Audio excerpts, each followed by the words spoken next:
오늘 우리 성도님들 정말 수고가 많으셨습니다.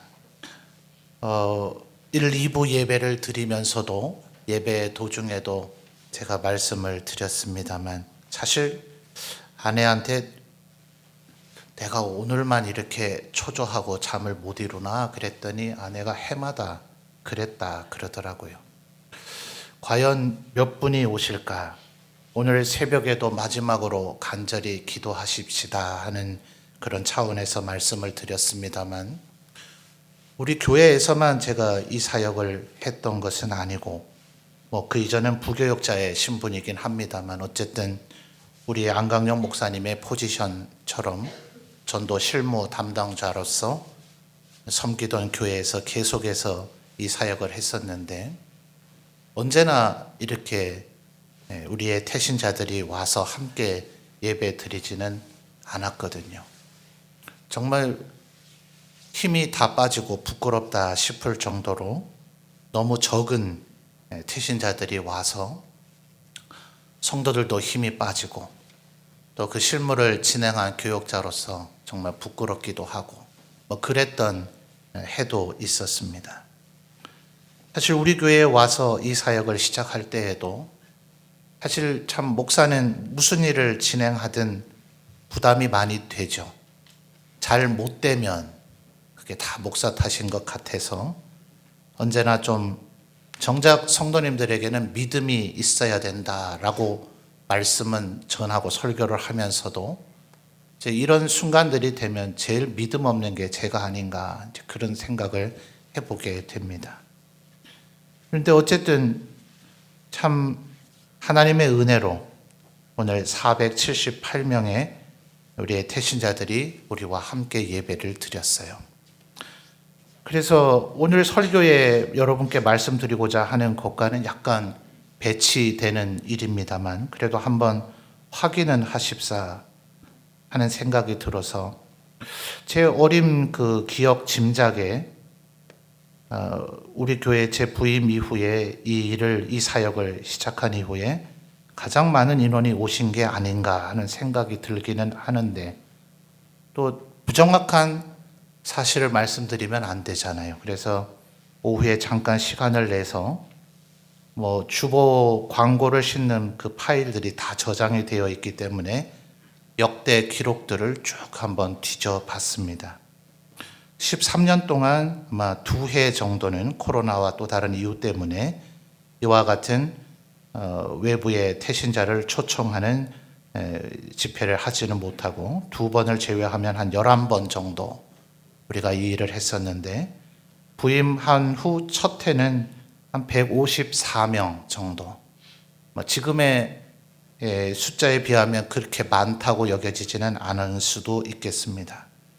그 다음 해부터는 그래도 언제나 300명대는 유지가 됐었어요. 311명에서 321명, 또 많을 때는 388명. 그래도 400명은 왠지 돌파하기 어려운 고지인가 이렇게 여겨졌었는데 올해를 포함해서 400명이 넘었던 해는 한 3년 정도, 3차례 정도 있었고 어쨌든 집계상으로는 올해가 2011년부터 이 사역을 시작한 이후 가장 많은 인원이 오셔서 우리와 함께 예배를 드렸습니다. 이 모든 일들이 첫째는 하나님의 은혜이고 또 우리 성도들이 정말 힘을 다해서 보이는 곳에서 또 보이지 않는 곳에서 수많은 노력을 한 그런 결과인 줄로 믿어서 하나님 앞에 감사를 드리고 성도들을 축복합니다. 아까 우리 찬양팀 우리 최권사님도 말씀해 주셨듯이 또 노방 전도에서 전도했던 분이 오늘 오시기도 하셨는데 새벽 설교 때도 말씀을 드렸지만 어제 저녁에 한 직분은 가능한 제가 얘기를 안 할게요. 한 분이 전화를 주셨어요. 배우자를 놓고 늘 기도하고 있는데 참 오실 듯 하면서 안 오세요. 심지어 대신방 가면 그 예배는 참여하세요. 저와 우리 성도들과도 아주 반갑게 인사를 잘 나누세요. 아주 점잖고 그러신 분이에요. 또 그 자리에서 교회 오셔야죠 하면 곧 올 듯한 그런 대답은 하세요. 그런데 정작 발걸음은 잘 내디지를 않으셔서 참 많이 애를 태우셨죠. 어제 저녁에도 온다 했다가 안 온다 했다가 뭐 부부간엔 좀 그렇죠. 많이 애가 다르셨던 것 같아요.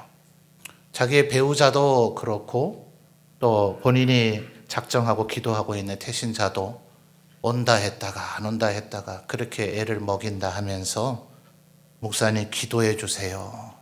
그걸 부탁하려고 어제 저녁에 전화가 오셨어요. 뭐 그닥 늦은 시간도 아닌데도 목사님 이런 전화를 해서 죄송해요 이러시더라고요. 그래서 아니 이게 왜 죄송하냐고. 이게 목사가 제일 기다리는 전화이고 이게 목사가 가장 기뻐할 일이 아니냐고. 절대 염려하지 마시라고 제가 힘을 다해 기도하겠다고 그렇게 말씀을 드리고서 기도는 분명히 했습니다만 방금 설명드렸듯 저도 그분을 전혀 모르는 분은 아니고 여러 차례 뵀던 그 경험이 있기 때문에 마음에 오늘은 꼭 오실 것이다 하는 그런 녹화돼서 그분이 들으시면 확신이 들지는 솔직히는 않았습니다. 근데 오늘 오셨을까요? 안 오셨을까요? 오셨으니까 이 얘기를 하고 있겠죠. 그렇죠? 예, 오셨고 그분의 태신자들까지도 오셨어요.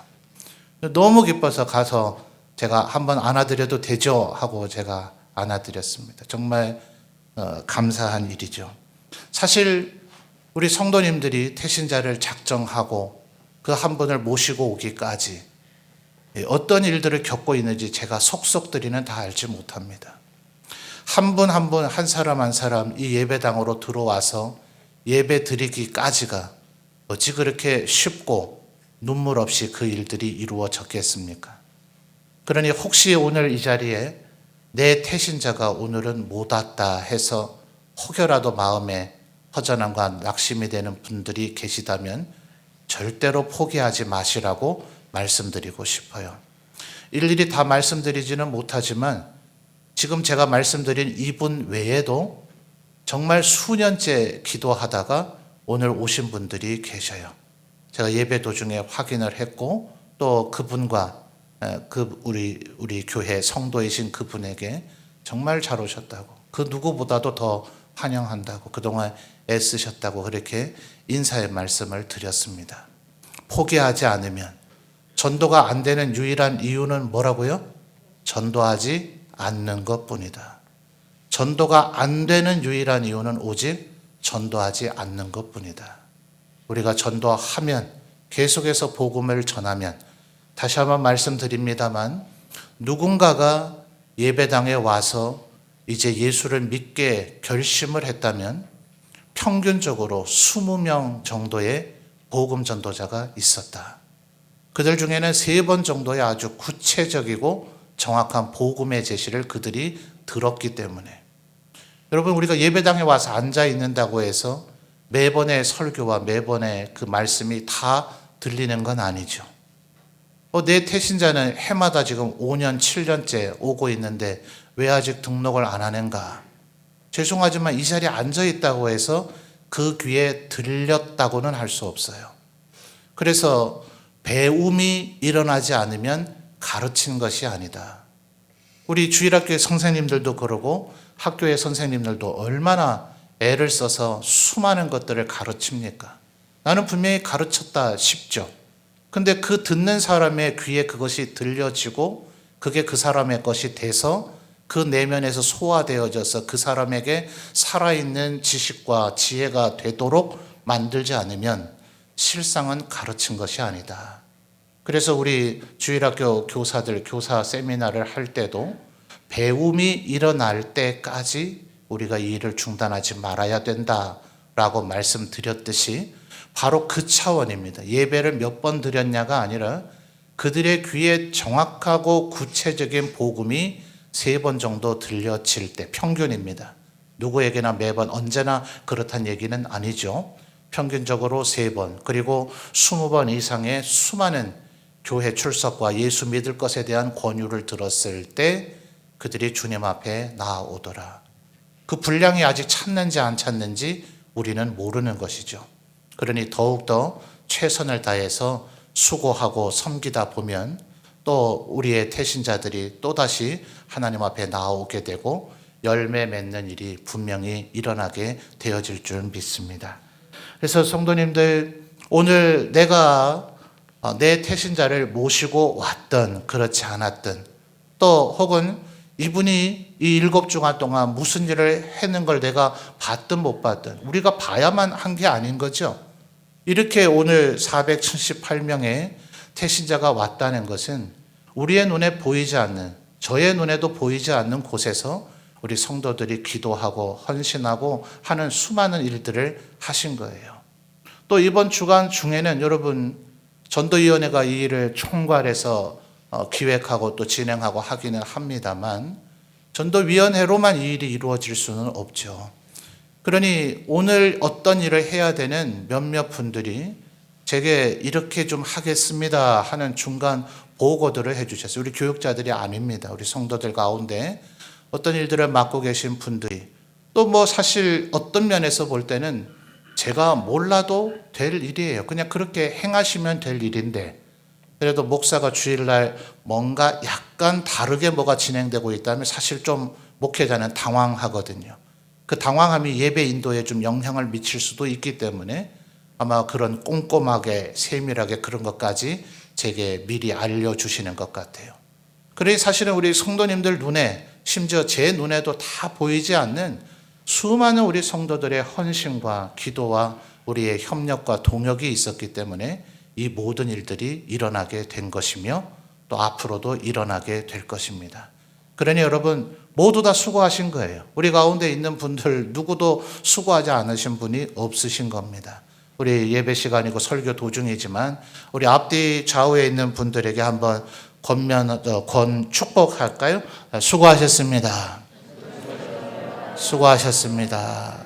예, 정말 수고를 많이들 하셨어요. 오늘 오셨던 분들 가운데 뭐 나가시면서 그러고 보면 우리 문경 점촌의 우리 시민들이 그렇게 점잖기만 하신 건 아닌 것 같아요. 그래서 적극적으로 저는 우리 성도님들보다 대답은 더 잘하시는 게 아닌가. 설교 도중에 제가 여러 차례 질문을 던지고 하니 더 그 대답은 활발하게 하시는 게 아닌가 하는 생각이 들고, 또 나가시면서 제게도 많은 어르신들이 이런저런 인사를 하시더라고요. 뭐 감사하게도 정말 귀에 잘 들렸는지 설교를 잘 들었노라, 은혜를 받았노라라는 표현하시는 분은 혹시 신앙생활을 하시다가 지금 신앙이 식어서 신앙생활을 쉬고 계셨던 분이 아닌가 싶기도 하고, 그저 뭐 편히 하는 말로 설교를 참 잘하시네요 뭐 이런 말도 여러분이 해주시고, 그러나 그런 말보다 가장 기억에 남는 것은 어떤 의미로 그 말씀을 하셨는가 한번 이렇게 다시 좀 되묻고 좀 설명을 듣고 싶기는 했는데, 어떤 어르신께서 여전하시네요 이러면서 가시더라고요. 뭐가 여전한 걸까요? 여전히 뚱뚱하다는 소리는. 제가 그 말을 듣고 이제 하루 종일 지금 그 말을 묵상을 했어요. 뭐가 여전하시다는 걸까? 뭐 이유는 모르겠어요. 근데 분명한 거 한 가지는 있죠. 아, 이 어르신이 오늘 저를 처음 본 게 아니구나. 여러분, 이거를 우리가 놓치지 마셔야 됩니다. 가급적이면 이 478명이 내일 우리 교회에 다 등록하지는 않아요. 다음 주에요.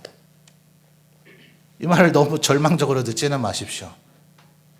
478명이 다음 주에 다 등록하면 그게 오히려 우리가 견디기 어렵습니다. 우리 성도님들이 그 정도의 인원이 갑자기 급격히 증가하는 것을 견뎌낼 수 있을까? 그 교회가 오히려 쉽지 않아요. 제가 6개의 교회 부교육자로 섬기고 있을 때 한 교회는 제 부임 한 1, 2년 전에는 200여 명의 교회였다가 제가 그 교회에 한 3년 9개월 정도 있었는데요. 그 이후에 수천 명의 교회로 성장하는 과정을 제가 지켜봤었습니다. 얼마나 성도들이 몰려드는지, 안타깝게도 그 사람들의 대부분은 수평 이동이었어요. 전혀 예수를 모르던 가운데서 예수를 믿게 된 사람들은 그렇게 많지는 않고, 이미 믿던 사람들이니까 그분들을 다시 우리 교회는 어떤 정체성을 가지고 있는가에 대한 기본 오리엔테이션을 하고 그분들의 사역에 전진 배치해서 갑자기 막 군대가 증가되어지는, 말하자면 신병이 늘어난 것이 아니라 이미 군 복무를 마친 예비군들이 다시 들어와서 마치 전쟁에 나서 대규모 예비군이 들어와서 그들을 정규 편제 속에 편입하는 듯한 그런 느낌이 들었는데 그것도 굉장히 버거웠어요. 우리가 뭔가 준비를 하고 시설을 갖추고 규모를 맞추고 또 제도와 우리의 조직을 편제를 바꾸고 나서 거기에 충원이 돼야 이게 매끄럽고 쉬운데 이게 너무나 역전이 돼버리니까 늘어난 성도들에게 맞춰서 교회 편제를 바꾸고 조직을 바꾸려고 하니 늘 뒤따라가는 행정이 되는 듯한 느낌이 있어서 굉장히 그런 면에서 실무자들이 역으로 힘들었던 그런 경험이 있습니다. 그러면 우리는 이런 일을 할 필요가 없는 건가? 뭐 때문에 이 일을 해야 되는가? 그래서 제가 아까 여전하시네요 하는 그 어르신의 그 말이 굉장히 의미 있게 와닿는 겁니다. 아까 여러분에게도 말씀드렸듯이 2011년부터 올해 오늘까지 11번, 13년 중에 2번을 빼고 11번 분명히 중복되는 어르신들, 성도님들, 새가족들, 태신자들이 계실 건데요. 그게 아니라고 일단 전제를 하면 대략, 제가 셈은 하진 않았습니다. 대략 3,000에서 4,000명이 지난 11년, 13년 동안 11번의 집회를 통해서 우리 교회를 찾으셨던 거예요. 자, 우리 문경 점촌의 인구 보통 7만 보나요? 모르겠습니다. 최근에 제가 시청 홈페이지를 그렇게 리서치해 보진 않아서 부임 초에는 꽤나 자세히 이렇게 들여다보고 했었는데 요즘은 인구 변동이 어떻게 되었는가 모르겠습니다. 대충 한 7만에서 뭐 더러더러 하시는 얘기가 주민등록만 여기에 두었을 뿐 실거주는 한 5만 정도로 봐야 될 것이다 라고 한다면 우리가 사실 뭐 산양, 삼북, 동로, 농암, 가은 이런 지역 분들까지 아마 오늘 오신 분들 중에는 거기에 주소지를 두고 계신 분도 있다 하셔요. 본인이 그렇게 밝히신 분이 계시기 때문에. 그러나 그분들이 우리의 주 사역 대상이 돼서는 안 되겠죠. 그곳에는 우리 형제교회들이 또 그들을 섬기기 위해서 준비가 되어 있으니 말입니다. 아마 점천 동지역에 거주하고 있는 우리 문경 점천 시민이라 한다면 5만보다는 또다시 줄어들 거예요. 글쎄요, 한 4만 혹은 3만 정도 보면 될까요? 4만이라고 넉넉히 보더라도 그러면 최소한 우리가 점촌에 살고 있는 분들 중에 10분의 1분 정도는 우리 교회를 분명히 방문한 적이 있다는 얘기가 됩니다. 이제 여러분 전도에 자신감을 가지셔도 돼요. 우리 지역에 만나는 사람들 누구든지 저는 점천제일교회의 성도입니다. 우리는 당신이 우리 교회에 와서 이 세상, 이 고단한 세상 가운데서 위로를 받고 하나님 주시는 은혜를 힘입고 살아가도록 당신을 도울 준비가 우리는 되어 있습니다 라는 이 말을 오해 없이 들으십시오. 교만하게 얘기해서는 절대 안 됩니다. 교만은 우리가 아무리 감추고자 하더라도 인간은 영적인 존재이기 때문에 하나님이 그가 지금 하나님을 아는 가운데 있든 모르는 가운데 있든 하나님의 모양과 형상대로 애초부터 만들어진 것은 다름이 없기 때문에 그들은 영적인 존재인지라 우리가 외형적으로 적극적으로 드러내지 않아도 이 사람의 마음이 지금 교만한 자세로 되어 있는지는 압니다. 자랑하듯이 교만한 자세로 그렇게 얘기하면 그것은 거부감만 심어줄 뿐 절대로 그가 마음의 감동을 받지는 않습니다. 그러나 정말 겸손히 사랑하며 섬기고자 하는 마음으로 우리가 당신을 우리 교회로 모셔서 위로받고 하나님의 은혜를 힘입고 살아가도록 돕고 싶습니다 라는 얘기가 이제는 허언이 아닐 수 있는 토양 작업이 됐다는 거예요. 우리가 이렇게 해마다 10월 중에 300명, 400명을 모셔다가 이렇게 집회를 하고 복음을 전하는 것은 당장으로 뿌려지는 열매가 되지는 않을 수도 있어요. 이게 되도록 하면 이루 말할 나위 없이 좋기는 하죠. 그러나 사실은 이런 형태의 전도 집회를 기획을 하고 그것을 실행하고 있는 교회들의 주 목표는 이것은 마치 성경에서 말한 대로 토양을 갈아엎는 작업이란 말입니다. 사실은 어느 지역에 가면 제가 과거의 사례에서도 말씀드렸듯이 나가서 시큰 복음을 전하면 사실 잘 안 들어주잖아요. 들어준다는 것 자체가 은혜이고 기적인데 한참 들어주다가 그분이 이렇게 반문해요. 당신은 어느 교회에서 나왔어? 하는데 어느 교회 제가 성도입니다 혹은 교역자입니다 하면 헤 하면서 콧방귀를 껴버려요. 내가 혹시 교회를 가거나 예수를 믿더라도 당신이 속해 있는 그 교회는 안 갈 거니까 썩 꺼지시오. 이렇게 얘기하는 일을 제가 과거에 섬겼던 교회에서 경험을 해봤단 말입니다. 그 교회가 어떤 교회인지 사람들은 알아요. 이 신앙이 없고 종교가 다른데 무슨 관심 있으려고? 아니죠. 오히려 그런 게 가십거리가 돼서 더 알아요. 정확하게 알기라도 해주면 차라리 감사한데 잘 모르고 어쩌다 지나가는 조각 하나, 풍문 하나 듣고 그것이 진실로 규정을 해버려요. 그래서 한번 좋지 않은 소문이 나버리면 그것을 씻고 회복하기가 쉽지 않습니다. 근데 우리 교회는 원래부터 좋은 교회였어요. 제가 왔을 때 제일 많이 들었던 얘기가 뭔지 아십니까? 아니, 원로 목사님 얘기를 우리 성도님들이 제기하시는 건 이해가 되는데 우리 교회 성도가 아니고 예수를 믿지 않는다는데 원로 목사님 얘기를 저에게 하는 분은 이분은 도대체 뭔가? 근데 제가 부임 초에 들었던 원로 목사님에 대한 평 그리고 우리 교회에 대한 평은 원로 목사님은 아주 선비 같은 분이셨다. 점잖은 분이셨다. 어른이셨다는 이런 얘기들을 많이 들었어요. 우리 점촌 제일교회에 대해서 단 한 번도 안 좋은 얘기를 한 것을 제가 지난 13년간 들어본 적이 없습니다. 이제 우리 성도들은 열심히 하나님의 복음을 전해서 이 도시에 살고 있는 사람 10명 중에 1명 이상은 우리 교회에 와서 예배 드려 본 적이 있습니다. 이제 더 어깨를 펴고 자신감을 갖고 일상의 삶 가운데서 전도를 하면 될 일입니다. 이제 심으면 훨씬 더 싸게 많이 날 것이고 이제 심으면 훨씬 더 잘 자라는 일이 하나님의 은혜 가운데 우리에게 있을 것이고 반드시 열매 맺게 되어질 것입니다. 이것이 바로 오늘 우리가 한 일의 의미이고 가치이다 하는 거예요. 물론 조금 더 간절히 바라기는 우리 구역과 전도회가 조금 자발적으로 이렇게 움직여 주시면 좋겠다 싶은 바람은 있습니다.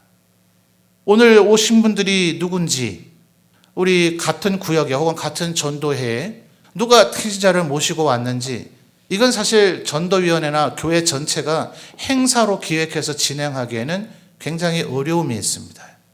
안 해본 것은 아닌데 과거에 교회에서 할 때에 여러 가지 해결해야 될 문제가 있고 그 전에 우리의 어떤 내력이라 그럴까요? 우리가 좀 먼저 갖춰야 될 왜 그런 거 있잖아요. 운동선수가 어떤 운동을 하려면 예컨대 예능 프로 얘기해서 안 됐습니다만 수요일 저녁에 골 때리는 그녀들이라고 하는 여자 연예인들이 하는 축구 그런 예능이 있어요. 원래 운동선수들이 아니죠. 뭐 가수이거나 심지어 아나운서이거나 모델이거나 운동과는 거리가 먼 사람들이 제법 있어요. 그들이 축구를 하게 되는데 기술을 제법 잘 배웠습니다. 정말 축구의 축자도 몰라서 골키퍼가 엉뚱한 곳에서 공을 손으로 잡는 바람에 페널티킥을 주기도 해야 되는 그런 일도 벌어지기도 초창기에는 그랬는데 이제는 제법 축구 기술을 배웠습니다. 지금 몇몇 감독은 가장 주력하고 있는 게 뭔지 압니까? 체력이에요, 체력. 아무리 좋은 기술을 갖고 있다 하더라도 후반전이 되면 체력이 딸리니까 밀리는 거예요. 마치 이 운동 경기에서 체력과 같은 것이 우리 교회 안에도 있습니다.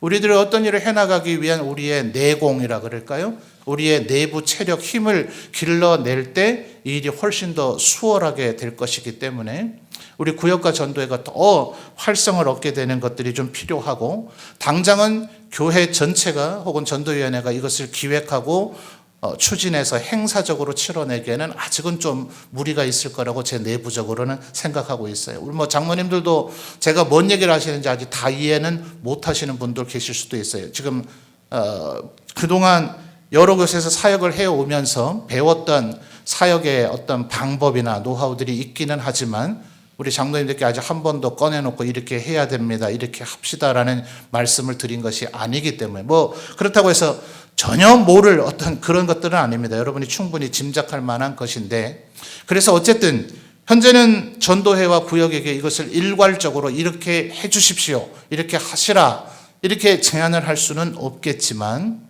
우리 구역과 전도에서 오늘 이 저녁 말씀을 들으면서 마음에 감동이 되시는 구역이나 전도회들이 있다면 여러분의 구역과 전도회에 누가 태신자를 모시고 왔는지, 아직 단풍이 완전히 간 건 아니죠. 페이스북에 보니까 경북에서 단풍 지도 뭐 이런 거 또 해놨던데요. 지금이 아마 단풍이 참 좋은 계절인 것 같은데요. 전도회나 구역에서 단풍놀이도 좀 가시면 어떻습니까? 당장 아직 구역 예배를 못하고 있다 하더라도 구역 예배도 못 드리는데 구역에 놀러 가셔야 되겠는가라고 생각할 필요는 없지 않습니까? 봄에 했던 전교인 출석의 달에서 우리 구역이 제법 그래도 다시 활력을 얻고 친교와 서로에 대한 감정들이 되살아났다라고 저는 생각을 하고 있습니다. 한번 나들이를 가시면서 그 태신자를 초청해서 가시면 어때요? 전도회가 한번 나들이를 이렇게 야외를 가시면서 그 전도회 멤버가 데리고 온 태신자들을 아마 모두 다를 모시고 오게 되지는 않을 겁니다. 다시 한번 말씀드리지만 정착을 하게 되는 데는 사실은 집중이 필요합니다.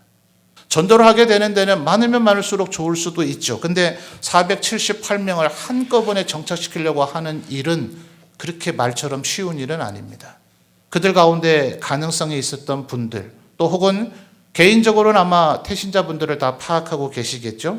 여러 해 참석한 적이 있었던 분들이 계시다면 그분들을 우선적으로, 또 구역이나 전도회가 어떤 야유회 자리, 또 친교의 자리, 혹은 식사하는 자리, 커피 마시는 자리를 마련했다 하더라도 그분들이 다 오실 걸 수는 없을 것이기 때문에 호응되시는 분들을 우선적으로 여러분이 친구가 되어 주신다면, 이제는 그분을 태신자로 품고 7주간 동안 힘썼던 그 어떤 한 분에게만 그분을 맡기는 것이 아니라 이제는 여러분이 얼굴을 알고 이름을 아는 가운데서 그분을 계속해서 돌보고 섬기는 그 케어를 하게 되면 이 478명이 그저 토양을 갈아엎는 밑 작업만 되는 것이 아니라 바로 열매를 맺는 길로 연결이 되어질 수가 있다 하는 것입니다. 그래서 이런 일들을 조금 기획하시고 생각해 보시는 우리 성도들이 되셨으면 좋겠습니다. 여러분, 정말 수고하셨습니다, 잘하셨습니다 하는 얘기는 참 목사가 해마다 이맘때가 되면 너무 야박하게 굴어서 죄송하긴 한데 오늘 이 저녁까지만 해주십시오. 오늘 설교의 제목처럼 뒤에 있는 것은 잊어버리고, 바울 사도는 언제나 이러한 제사로 살았죠. 정말 수고 많이 하셨다 하는 얘기는 오늘 이 저녁 예배드리는 가운데서만 우리의 마음속에 품고, 또 오늘까지는 제가 허용해 드릴게요. 예배드리고 나가시면서 서로를 향해서도 정말 수고 많이 하셨다고 앞뒤 좌우의 분들에게 인사는 했습니다만 조금 멀리 떨어져 계신 분들에게는 뭐 거리가 있으니 인사 못 하셨을 거 아니에요? 오늘 예배 마치고 나가시면서는 마음껏 인사하시며 서로를 축복하십시오. 정말 수고 많이 하셨기 때문입니다. 그러나 내일부터는 다시 이 뒤에 있는 일을 잊어버리고 앞을 보며 달려가야 합니다. 이것이 우리의 마음속에 혹여라도 이제 전도를 위한 자신감은 가져야 되지만 이것이 자부심을 넘어서 자랑거리가 되어져 버리면 하나님은 우리에게 드리워졌던 은총을 거두실지 모릅니다. 모든 것은 하나님께서 하신 것입니다. 하나님의 은혜로 그들이 이곳으로 옮겨온 것입니다. 우리가 심었을지 모르고 물을 주었을지 모르고 우리의 온 정성을 다해서 권면했을지 모르지만 그들의 마음을 움직인 것은 오직 하나님이십니다. 그러니 오직 하나님의 도우심을 간구하기 위해서 우리는 바울 사도가 그랬던 것처럼 오늘까지 우리가 했던 모든 일들은 이 순간부터는 과거가 될 것이니 뒤에 있는 것은 잊어버리고 앞을 향해서만 달려가는 우리 성도들이 되어야 할 것입니다. 여러분 11절과 12절을 보십시오. 자, 11절, 12절 여러분이 한번 다시 읽어봐 주실까요? 시작.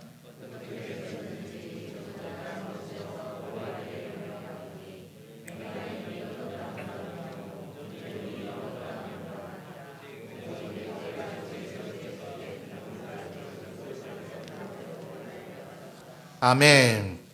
자, 바울 사도가 지금 계속해서 얻고자 열망하고 있는 것이 뭡니까? 11절에 보니까 어떻게 해서든지 죽은 자 가운데서 부활에 이르려 하노니 그랬죠? 바울 사도는 지금 고린도서에 보낸 편지를 통해서 나는 날마다 죽는다 그랬어요. 사실은 바울 사도가 살았던 그 일상의 삶 가운데에서 정말 고린도 후서에서 표현하는 것처럼 살 소망까지 끊어진 것 같은 사형 선고를 받은 것과 같은 그런 고난의 삶을 늘 살았죠. 그래서 루터는 말하기를 고난은 우리 그리스도인에게 훈장과 같다. 그리스도께서 먼저 그렇게 고난을 받으셨기 때문에 우리는 그것을 외면할 수도 없고 피할 수도 없다. 그것은 마치 우리에게 훈장과 같은 것이다. 그렇게까지 이야기했을 정도죠. 근데 지금 바울 사도가 얘기하고 있는 것은 지금 이 세상을 살아가면서 우리가 매일 느끼는 고난과 시련 그 정도를 얘기하고 있는 게 아닙니다. 히브리서에서 논증하고 있는 것처럼 예수께서 부활의 첫 열매가 되셔서 예수님께서 재림하실 때 우리 모두는 진정한 부활을 경험하게 되죠. 그래서 나사로가 겪었던 그 부활과 앞으로 우리가 예수께서 재림하셨을 때 얻게 될 부활은 본질적으로 좀 다르기 때문에 왜냐하면 나사로는 또다시 죽었죠. 지금 이스라엘 땅에 나사로가 2020 몇 세 돼서 여전히 살고 있다 이런 얘기 들어본 적이 없으시죠? 나사로는 예수님께서 분명히 부활시켜 주셨지만 다시 죽었어요. 그러나 예수께서 재림하시는 그날 우리가 얻게 될 부활은 또 죽는 그런 부활이 아니란 말입니다. 그래서 히브리서에서 그것을 설명하기를 더 나은 부활 혹은 더 좋은 부활이라고 얘기했어요. 그 진정한 구원이죠. 그러니까 지금 11절에서 바울 사도가 얘기하는 것은 이 단순한 부활의 얘기가 아니라 구원입니다. 구원. 여러분 좀 충격적이지 않아요? 이 빌립보서는 우리가 잘 알고 있는 대로 바울 사도의 노년에 기록한 편지란 말입니다. 더군다나 사도 중에 사도라고 할 만한 바울 아닙니까? 혹여 12사도 중에 조금 우리가 잘 몰라서 실상은 안 그렇겠지만 잘 몰라서 성경에 기록이 안 돼 있으니 이분은 조금 충성과 헌신도가 떨어졌던 사도가 아닐까라고 의심할 만한 사도가 이런 얘기를 했다면 얼마나 스스로 생각할 때 충성과 헌신을 못했다고 여기기에 저렇게 생각하겠나 하겠지만 우리가 알고 있는 바로는 바울 사도보다 더 충성했던 사도가 있다 할 수 있을까요?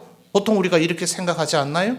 그런데 그 바울이 지금 어떻게 해서든지 11절에 어떻게 해서든지 부활에 이르려고 한다는 거예요. 그러기 위해서 조금 더 하나님 앞에 교만한 자가 되지 않으려고 내게 있는 모든 것을 8절에 해로 여긴다 그랬어요. 내가 오늘 수많은 사람들을 인도에 왔다. 내가 이 7주간 동안 고생했다. 내가 이 일을 위해서 이렇게 헌신했다 하는 것은 오늘 자정부로 다 잊어버리시란 말입니다. 뒤에 있는 것은 잊어버리고 오직 기억해야 될 것은 2022년에도 하나님께서 우리 점천제일교회에 은혜를 베푸셨다. 이것만 기억하면 되는 겁니다. 그리고 앞을 향해 달려가는 그 삶의 자세가 그래서 12절에 뭐라 그래요? 내가 이미 얻었다 함도 아니고 온전히 이루었다 함도 아니다. 이것이 바로 구원을 얻고자 하는 사람의 태도이다 하는 거예요. 내게 있었던 모든 것들이 나에게 믿음을 주심도 나를 창세전에 선택하심도 또 오늘 이전에게도 예배 드림도 어떤 이들은 연약해서인지 또 다른 이유 때문이었는지 충성과 헌신을 못한 이도 분명히 있을 터인데 나로 하여금 충성과 헌신을 하게 하신 이도 이 모든 것이 다 주님의 은혜이니 오직 하나님께만 영광을 돌려야 되는 것이죠. 그래서 뒤에 있는 모든 것은 잊어버리고 하나님께서 우리에게 은혜를 베푸셨다. 에베네셀의 하나님이 여기까지 우리를 도우셨다. 이렇게 주님 앞에 고백하고 그것이 우리의 마음이고 우리의 신념일 때 또 내일과 모레 살아가야 할 우리의 나날들에 하나님께서 또다시 우리에게 은혜를 베풀어 주시고 우리를 전도의 도구로 사용해 주실 줄 믿습니다. 앞으로도 우리 점천제일교회를 통해서 수많은 영혼들이 예수 믿고 구원받게 되는 역사가 일어나고 우리 교회가 든든히 서 있음으로 말미암아 주님 다시 오시는 그날까지 선교의 명령을 끝까지 잘 감당하는 살아있고 든든히 서가는 우리 청천제일교회가 되기를 주님의 이름으로 축원합니다.